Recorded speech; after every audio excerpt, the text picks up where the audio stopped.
Following breaking news, the suspect in yesterday's stabbing on the L train was just walked out of the precinct in Union Square. Police say 44-year-old Lateef Coleman, who's believed to be homeless, stabbed a 22-year-old breakdancer 3 times in an unprovoked attack. The victim was taken to the hospital in stable condition. Coleman now facing charges, including assault and criminal possession of a weapon. So,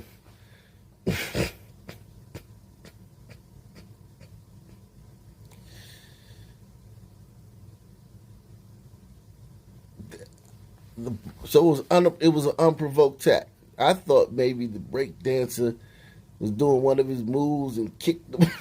You know how to be spinning and all this stuff, and you know how to be doing all that stuff. I thought dude was walking by and even though that wouldn't justify stabbing him. The bar is low though. The bar is low, okay? The bar is low. So I thought he's, doing one of his little moves, tripped the guy or something. It was unprovoked. So yeah, I'm trying to keep you guys abreast on these stories, what happened, these stories that we cover, trying to do a better job of that, keep you guys abreast on these, what the next step in some of these stories is, not just leave it hanging. Make sure you guys hit the like button too. It's very important that we get the likes up. Watch a lot of channels on YouTube. I would say that this is probably the channel that gets the least likes as far as like even during the premiere and even after the premiere. For some reason, we get very few likes. And now if you don't like it, don't hit the like button. But yeah. But a lot of you guys tell me that you guys like it. And so hit the like button, those of you who like the videos. A man was slashed early this morning inside a Manhattan subway station. Police are now looking for the man you're about to see on your screen. He's accused of slashing the victim in the ear, neck, and hand with a razor. It happened around 5:45 this morning on the Q train platform at East 14th Street. The 36-year-old man was taken to a hospital in stable condition. Now, this was an unprovoked attack as well. That's what they all want to tell you. Very common thing in subways all across the country. Some man just come up slash you, man. He looking around like you wouldn't have to be looking over your shoulder if you ain't just slash somebody, man.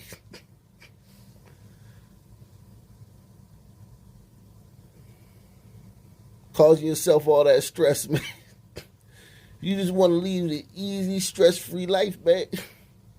Just don't run up on people and slash them, man.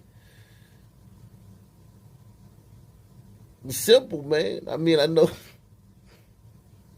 system holding me back. The glide, man, won't give me a job, man.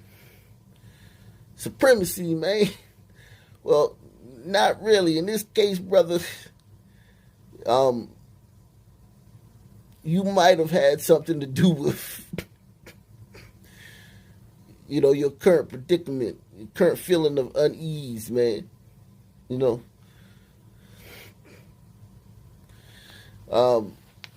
what eventually will be holding you back.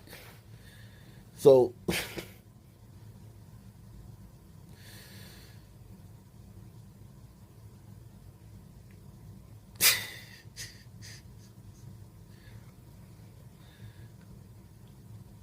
and listen, man, those of you who claim to know how to fix this without removing this individual from society, you know how to keep him in society and stop this. We're all ears, man. Tuesdays and Fridays at 9:30 p.m. on Ock Nation TV. The link to that channel's in the description box. Tuesdays, Fridays, 9:30. Please tell us how you keep this guy in society, yet you fix this problem of him just randomly cutting people. Like, just people he'd never seen before. You just seen that second, or Maybe he saw him on the platform and identified him as a mark, and then but people he doesn't know didn't know. How you fix this, man? Developing tonight, we have new information in the murder of a D.C. mother. Take a good look at your screen here with me. Police say this person is a suspect in the shooting death of Pamela Thomas. We have followed this story very closely for you. Pamela was killed on Division Avenue in Northeast last week. Police say she was sitting in the backseat of a car when she was hit by a stray bullet. Her 8-year-old son, Rufus, was right next to her, and he saw this all happen. If you can help identify that suspect you saw there, right there, police certainly want to hear from you. There's a big cash reward for information that leads to an arrest. And so in this case, the guy was just shooting. I don't know if he shoot at somebody or somebody shooting at him and he shot back. I don't know. But we do know that this guy is allegedly fired a gun indiscriminately in public. As a car was passing, the woman in the back seat was shot and killed on the spot while she was sitting next to her son in the backseat of someone's car.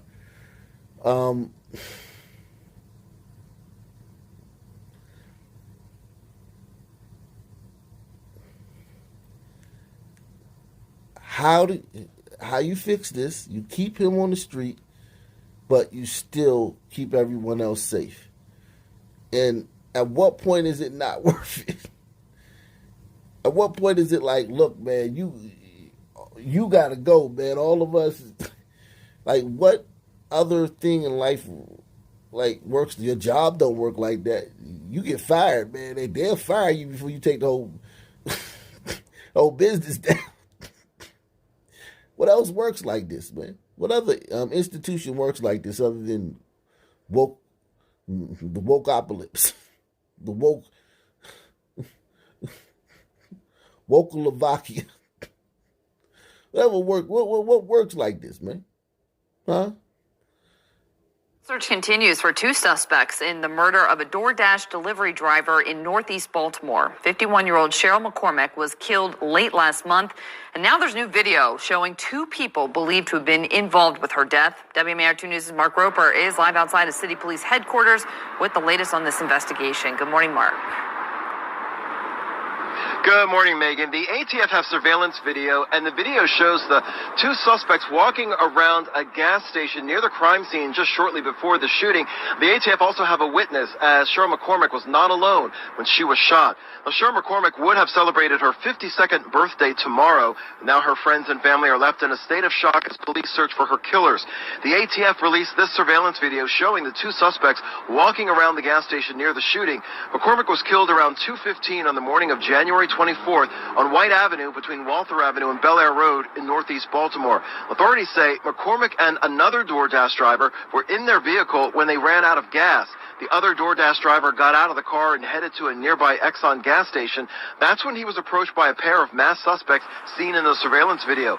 Police say the suspects robbed the victim, taking his money and his phone, but then they also noticed McCormick sitting in the parked car. The suspects demanded she get out of the car and give up her phone and cash, and when she refused, they shot her. What happened? Wow.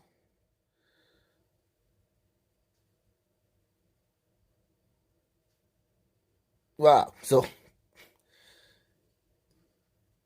run out of gas, man.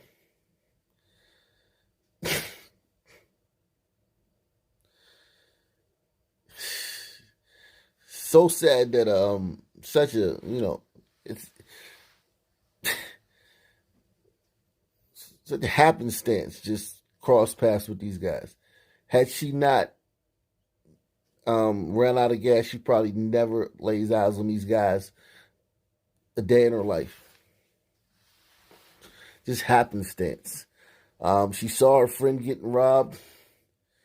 They told her to get out. Just now, what do you do? Like, I just don't know what you do. Okay, they're young. These some young brothers, young son teens or son men, I don't know. And you don't want to throw them away, right? You want to save them, right?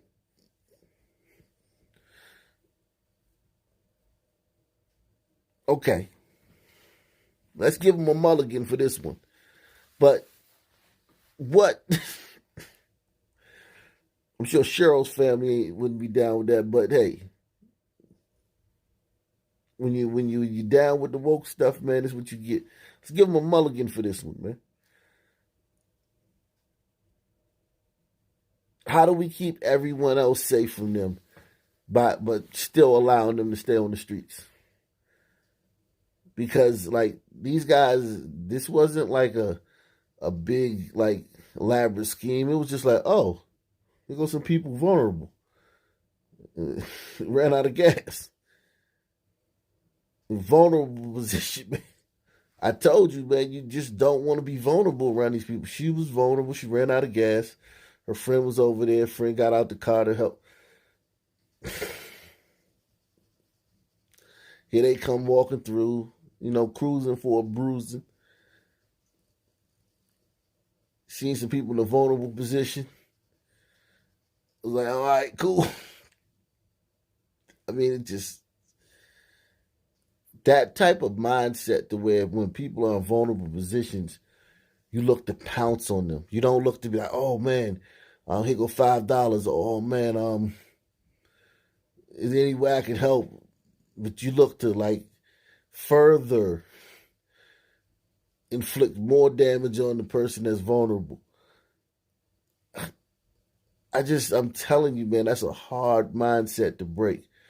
When people have that mindset, that predator mindset, that scavenger, it's like a scavenger predator mindset. Like vultures.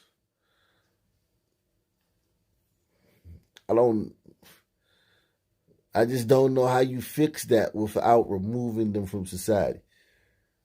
Authorities say McCormick and another DoorDash driver were in their vehicle when they ran out of gas. The other DoorDash driver got out of the car and headed to a nearby Exxon gas station. That's when he was approached by a pair of masked suspects seen in the surveillance video. Police say the suspects robbed the victim, taking his money and his phone, but then they also noticed McCormick sitting in the parked car. The suspects demanded she get out of the car and give up her phone and cash, and when she refused, they shot her. What happened just 10 minutes from where McCormick lived. The shooting came as disturbing news for her neighbor, Diana Leedy. I did not realize who it was. I just heard that somebody was murdered, and it was a DoorDash person, and I did not even realize it was my neighbor. So a total shock right now. Now, investigators believe that the suspects frequent the Bel Air Road corridor, and again, there is that $5,000 reward. So anyone who has information to help catch these suspects and bring justice to McCormick's friends and family should call 888-ATF-TIPS. Reporting live in downtown Baltimore, Mark Roper, WMAR 2 News.